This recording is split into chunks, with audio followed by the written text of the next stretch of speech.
They disappeared when the noise got loud. They moved in silence while the world mocked them. And when it looked like they had lost everything, they struck. One final move. Perfect, calculated, divine. You didn't see it coming. No one did. But the chosen ones, they weren't waiting for approval. They were waiting for alignment. While others rushed ahead, they prepared in the shadows. While doors slammed shut, they were being trained by fire. They didn't just survive the storm. They became the storm. And when that final moment arrived, when the enemy was distracted, when the stage was set, when heaven gave the signal, they executed the move that changed everything. Not for attention, not for revenge, but because it was written. This wasn't just strategy. This was prophecy unfolding in real time. A moment crafted by the hand of God himself, and now the world will never be the same. Because this is how the chosen ones sealed their legacy. Forever. If you feel this truth echoing in your spirit, like something inside you just clicked, then this message was meant for you. Like this video, subscribe if you haven't already, and comment 99 below. Because 9 is the number of spiritual completion. And today, something in you is being completed. Now breathe. The moment that changes everything is about to begin. They weren't losing, they were loading. There is a reason the world couldn't see them coming. Because they weren't meant to be seen, yet. The chosen ones don't rise with noise. They rise in silence. While others screamed for attention, they walked through the unnoticed corridors of preparation. While influencers were trending, they were transforming in secret. You see, the chosen are not placed on display during their process. They're hidden, disguised as nobodies, wrapped in rejection, trained in obscurity. Because the greater the destiny, the deeper the hiding. Think about it. Joseph had dreams of ruling but ended up locked in a dungeon. David was anointed king but sent back to feed sheep. Moses was raised in Pharaoh's house, only to be exiled to the wilderness for 40 years. Why? Because before heaven reveals you, it must first refine you. And refining never happens on stages. It happens in silence. It happens when no one is clapping, when no one is watching, when people question your worth, your timing, even your purpose. But that silence? It wasn't emptiness. It was strategy. Every moment you were left out, every time you were overlooked, every door that didn't open, it was all setting the stage for a move no one would expect. The world saw failure, but God saw foundation. Because the greatest weapons are always forged in fire, not in comfort, not in crowds, but in hidden rooms where tears fall without applause, and obedience costs you everything. That's why the enemy didn't see it coming. He was watching the platforms, not the prayer closets. He was scanning the public, while God was preparing the private. You weren't denied, you were disguised. This is why the chosen ones are unmatched when they finally move, because they've been built differently, not on approval, but on assignment, not on popularity, but on prophecy. And now, what was hidden is rising. But don't mistake their silence for weakness, because silence was the weapon, and time was always on their side. They called them quiet, but heaven called them dangerous. And now that the silence is broken, what's coming next will leave the world speechless. Stay with me, because what's about to be revealed in the next moment will shift the entire narrative and expose the real reason the chosen ones could see what no one else saw. At first, nothing made sense. The moves felt irrational. The timing felt off. The path seemed impossible. But then, it came. A moment that couldn't be explained. A shift no one else could feel. A download not from this world. Because the truth is, there's a realm the natural eyes cannot see. And in that realm, the chosen ones are not just seen. They are spoken to. Not by men, not by the crowd, but by the voice of God. It doesn't sound like thunder. It doesn't echo through speakers. It comes like a whisper in the storm, soft, yet undeniable. And that whisper?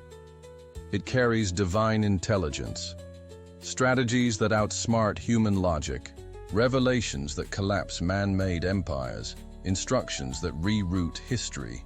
This is the divine download, the very moment when the chosen realize, I'm not moving like them because I'm not listening to what they hear. While others operate by trends, the chosen move by timing. While others chase crowds, they obey whispers. It's not ambition, it's not instinct. It's a signal from heaven, and that signal changes everything. Noah built a giant ark while the skies were still clear. People laughed. They mocked his obedience. But Noah wasn't reacting to what was. He was responding to what was coming. Joshua marched around Jericho, not with weapons, but with silence and trumpets. To outsiders, it was nonsense. To heaven, it was the trigger for the walls to fall. Jesus spit in mud to heal a blind man. Unorthodox, unexpected, but effective, because it wasn't human reasoning. It was divine revelation. You see, the divine download never makes sense until it manifests. And by the time the world tries to understand it, it's already too late. Because divine instructions don't wait for consensus. They require obedience in the unknown. And that's why the chosen ones are feared. Because they move before the moment makes sense. They obey before there's proof. And somehow, they're always exactly where they need to be. Not because they planned it, but because they heard it. What looked like madness to the world was divine genius to the ones who could hear. Because when the download comes, the confusion ends, the waiting breaks, the chaos aligns. Suddenly, you're no longer guessing, you're guided. You're not chasing opportunities, you're attracting destiny. It's not luck, it's not hustle. It's a coded moment from heaven that activates your next move. The chosen ones didn't suddenly figure it out. They received it. And that's why the enemy couldn't predict it. You can't sabotage a plan you don't understand. You can't stop a strategy you can't see. And you can't defeat a person whose instructions come from a realm above yours. And when that divine download hit their spirit, the whole battlefield shifted. Not because they fought harder, but because they finally moved in alignment with something eternal. And if you think that was wild, wait until you see how this divine instruction unlocked the final move. The one that flipped everything upside down. The next moment will reveal the strike that made the enemy freeze. You could feel it before it happened. The shift. The air got heavier. Time slowed down. And then, they moved. It wasn't a reaction. It wasn't luck. It was a calculated explosion of destiny, executed with surgical precision. And just like that, the entire battlefield changed. The final move wasn't flashy. It was flawless. It didn't scream. It struck, quick, silent, exact, like lightning before thunder. By the time you saw it, it was already too late. You could hear the silence before the impact. The kind of silence that only happens when something eternal is about to happen. Opponents froze mid-step. Plans collapsed mid-sentence. The enemy's confidence turned to confusion, then fear, because no one expected them to rise like that.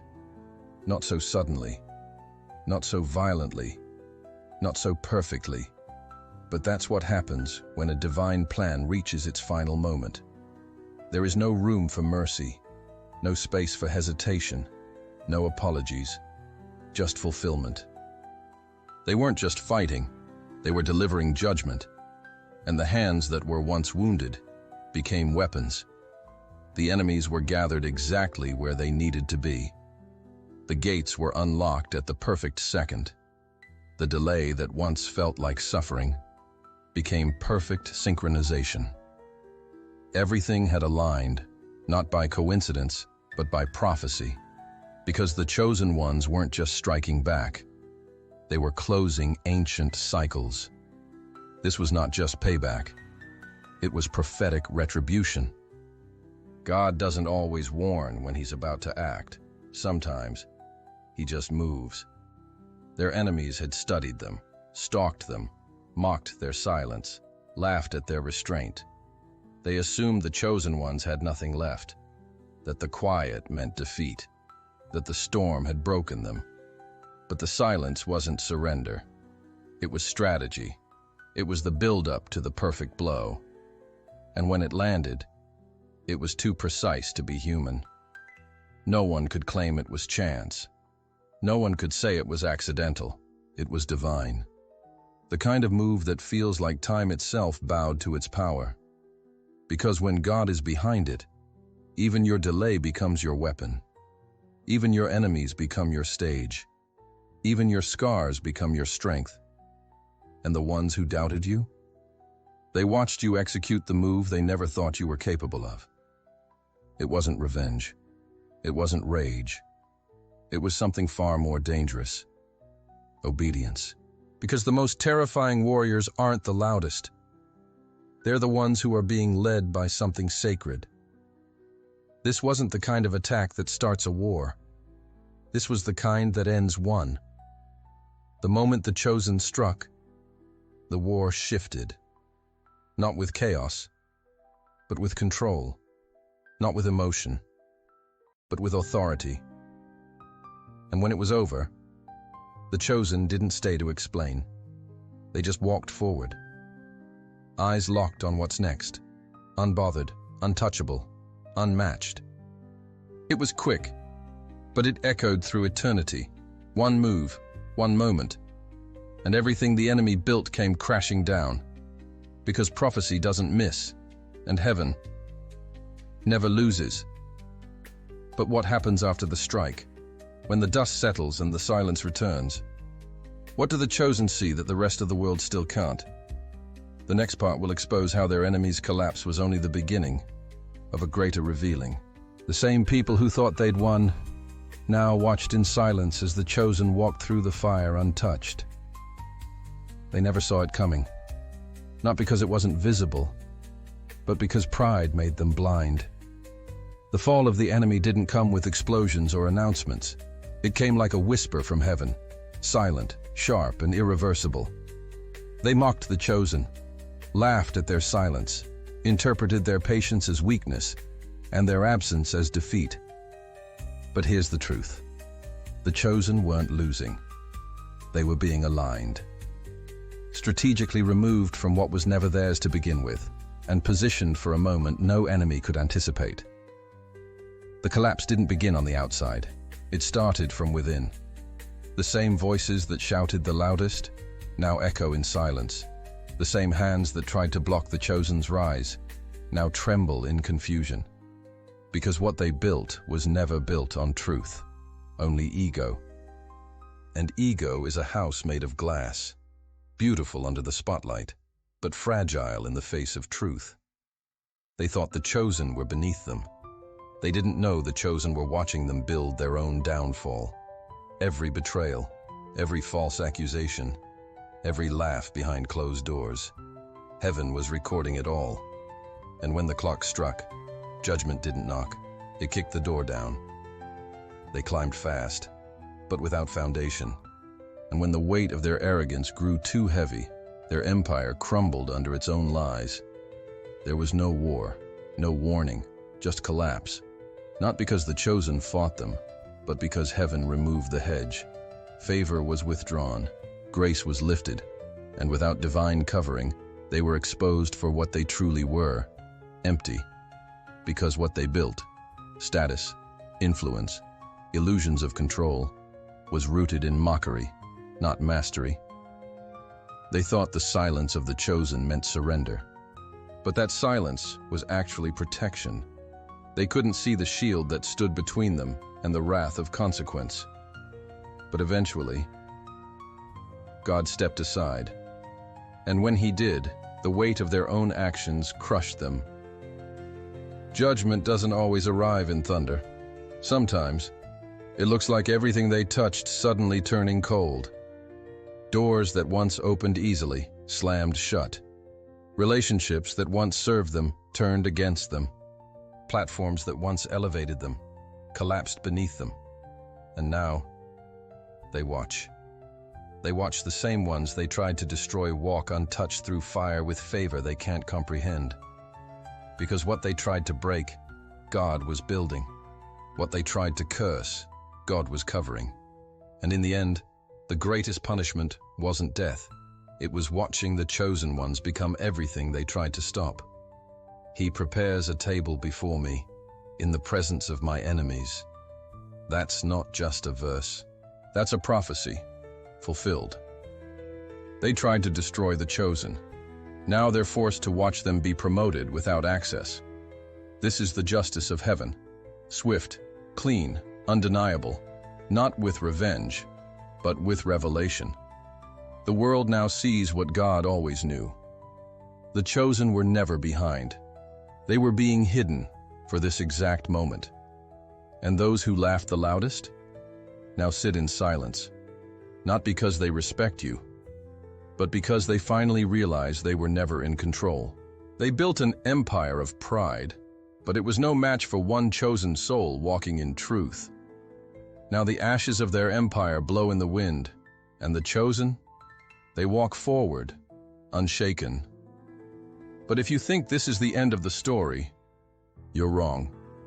Because what comes next is bigger than vengeance. It's legacy.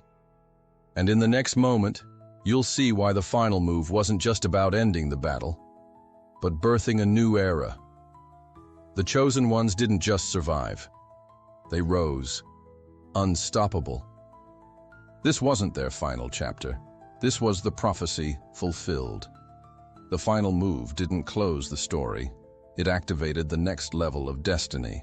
Because for the chosen ones, victory is never just about survival. It's about establishing dominion. They didn't come to just win battles. They came to reclaim thrones, to rewrite the systems that tried to exclude them, to build altars where others built walls. What they just did wasn't an ending. It was a spiritual coronation. The moment heaven said, "Now, rule." You see, when the chosen ones strike, it isn't just revenge, it's restoration. Restoration of what was stolen. Restoration of names that were buried. Restoration of authority that was long hidden beneath layers of pain, delay, and silence. They don't emerge from fire looking like survivors. They emerge robed in royalty.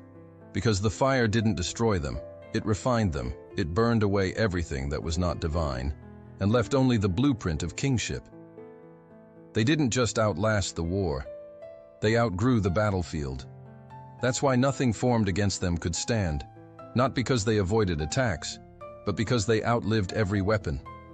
The betrayals? They transformed it into discernment. The delays? They used them as discipline. The loss? It turned into laser focus. And the silence? It became spiritual sonar. The chosen ones now operate on another frequency. They're not looking back. They're not explaining themselves. They're not begging to be understood. Because once you step into divine rulership, you no longer ask for seats at tables. You build your own kingdom. What they just did didn't shake the room. It shifted realms. Systems are crumbling. Old gatekeepers are losing keys. And the world is being forced to watch as the ones they disqualified rise to govern. But don't get it twisted. This isn't ego. It's assignment. God didn't preserve them through hell just to return them to normal life. He kept them breathing so they could lead nations.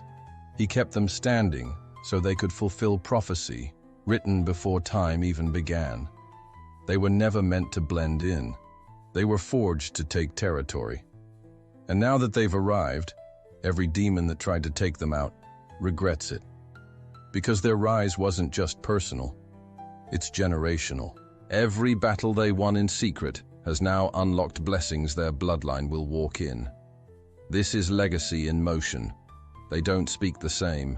They don't move the same. They don't even exist on the same vibration anymore. Because once prophecy is fulfilled, the chosen ones become untouchable. Not arrogant, not loud, just undeniable. They didn't just win, they changed the rules, and now the world plays on their field. This isn't the end of their story. It's the part where everything accelerates, where doors open without knocking, where enemies flee without warning, where the chosen no longer chase, they command. But what happens now? Now that the world knows who they are? What happens when the rulers rise and the kingdom begins to shift? Stay with me, because what you're about to hear next will confirm that you were never watching a story. You were watching a prophecy unfold before your very eyes. You didn't just watch a video. You walked through a divine moment, a sacred shift, a supernatural awakening. Because the truth is, this was never just about them. It was always about you. Everything you heard, every word that pierced your spirit, was a signal. A whisper from the throne room of heaven saying, "It's time. Time to rise. Time to own what they said you'd never reach. Time to walk with authority, like one who was sent, not just born." You are not here by accident. You are not hearing this by chance. This is confirmation that you are one of them, one of the rare ones, the relentless, the refined, the reborn. This is why you never fit in. This is why your path was harder. This is why life broke you, only to rebuild you stronger. You weren't meant to be understood. You were meant to be unleashed. And now that you've survived what was meant to kill you, nothing can stop what's coming next. Let the world adjust. Let the enemy